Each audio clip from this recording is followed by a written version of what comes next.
A child of the street learns the rope of life a little too early. He struggles to feed and to find his way, but he grows and ends up terrorizing a city in search of better tomorrows. He ends up losing his life to his own vices in the most tragic of ways, with nothing left of him to bury, but lives on only as a cautionary tale. The message? Thou shalt not steal. The wages of sin is death. On the 3rd of July in 2001, a luxurious bus heading for Onitsha is flagged down by a group of fierce-looking men. Determined in their strides and on a mission, they seem to be in search for someone. A young man seated in the bus jumps out of the window to make a run for it, but he is caught and taken. His fate is unknown, but he knows it won't end well for him, and indeed it doesn't. For he is the man responsible for the robbery and death of many people in the area. This is the story of Dili Ndiwe, aka Derico Nwamama. I object to violence because when it appears to do good, the good is only temporary. The evil it does is permanent. Mahatma Gandhi. Anambra State, light of the nation. The state was formed in 1976, but the current day Anambra State was formed on the 27th of August in 1991. It is believed to be named after the Omambala River. Anambra State has an area mass of 4,844 square kilometers, and according to a census carried out in 2006, it has a population of approximately 4.1 million people. Onitsha, a city in Anambra, it is said to have its history traced all the way back to the Benin Empire, sometime during the 17th century. It is a metropolitan city known for its commercial activity and historically as a port city. The 1990s were a trying time for the town. The commercial activities were progressing at record pace, and there were vices to hinder this growth. Vices such as crime.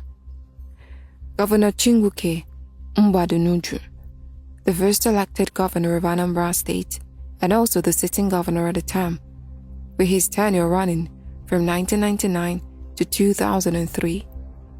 He had his work cut out for him, as crime was at an all-time high, and the distrust the people had for the police wasn't helping matters in the least.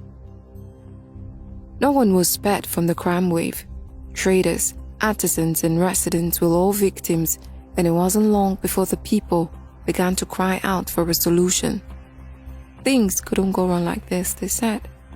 The corruption and some inadequacies in the police force made it difficult to apprehend the criminals terrorizing the city, as well as the alleged spiritual component involved, and the people were reaching their breaking point.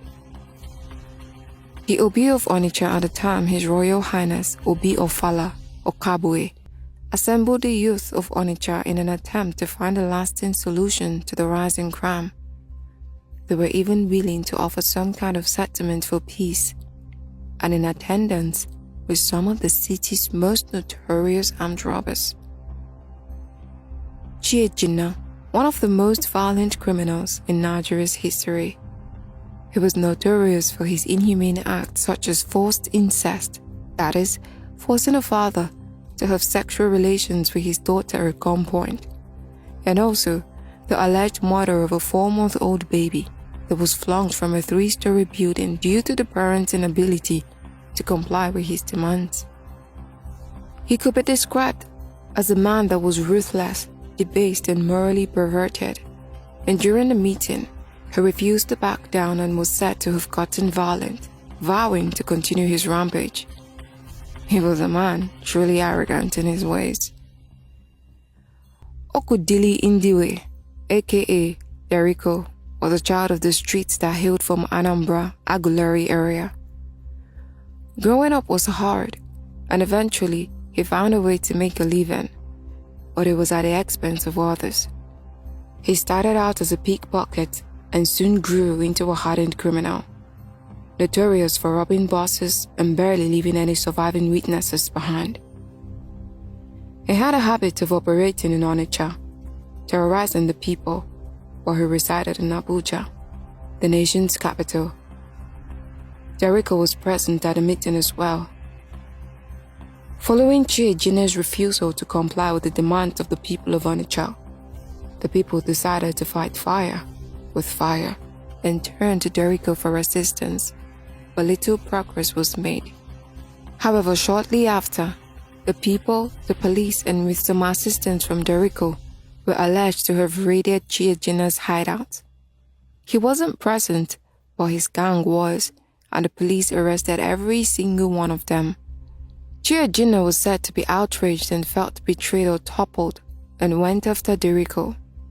The rivalry that ensued was a mess, and it was alleged that Chiejina, in a fit of rage, went to look for Derico, but ended up finding his father, and he gunned him down. The end was set. Blood had been spilled, and it had become a battle to the death, and the more callous man would emerge victorious, and Derico became the undisputed champion at the end of it all. It was said that the police and the people rejoiced at the news of Chiejina's death, and Derico was celebrated and applauded for claiming the life of a tyrant. But they forgot. Nothing good ever comes of violence, and time will prove this to be true. The end of Chiejina became the start of Derico, and the community felt the difference. Where in comparison, Derico lacked in perverseness, he made up for in numbers. In almost every attack, lives were lost. The exact number of his victims are unknown, but it is believed to be as many as 100 civilians and 25 policemen, with his worst crime being the hit that happened in December of 2001. Derico and his gang is alleged to have attacked a 59-seater luxurious bus. It was fully packed and the bus was headed for Lagos State.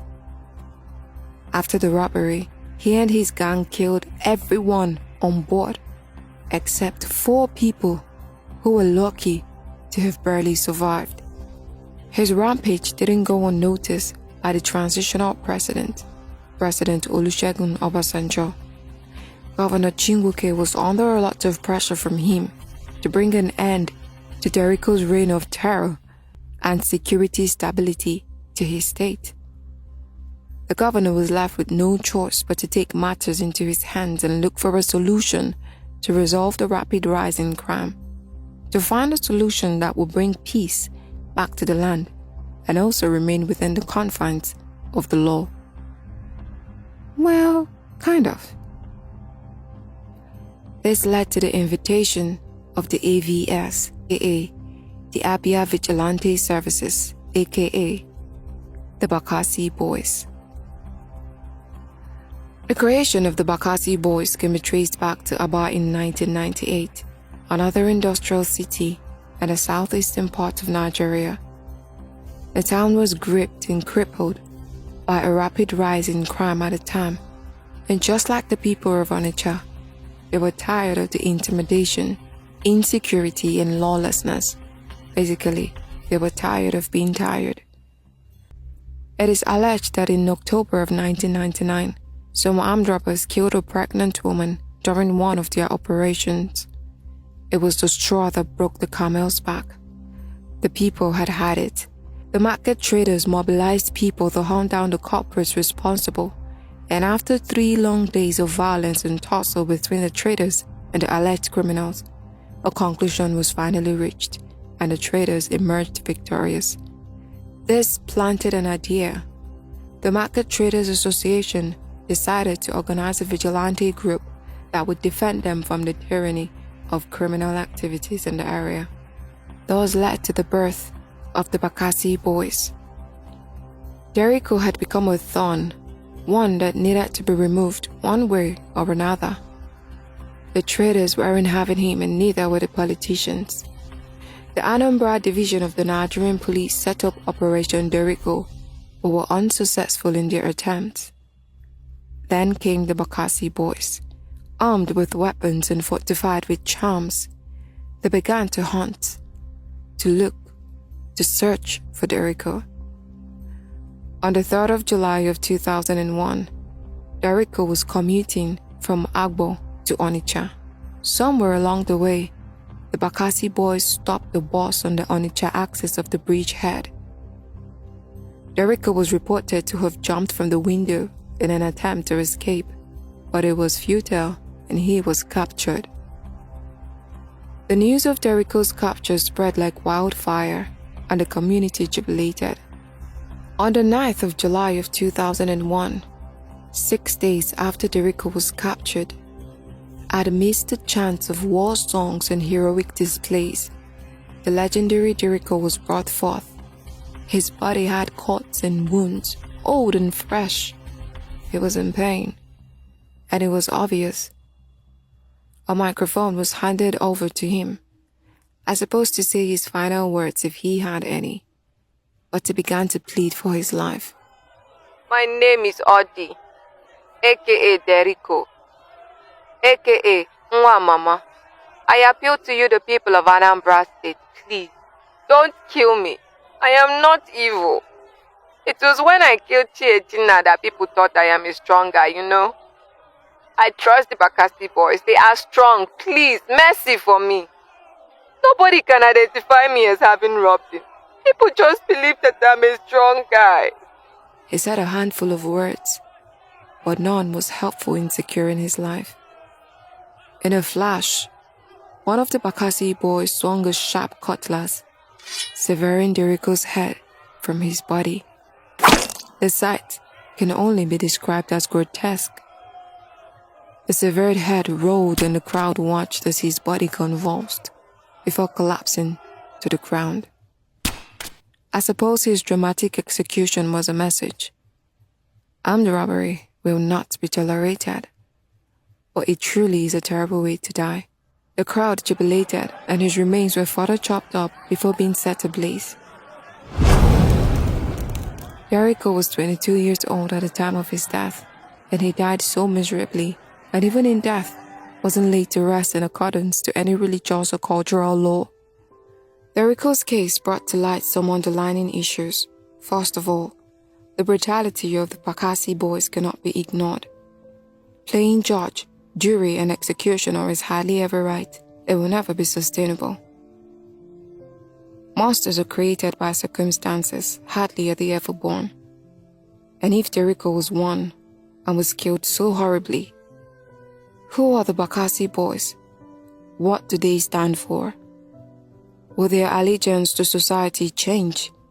And should they become monsters, who will save us, the people, from their terror? Another issue is the distrust the people have for the police.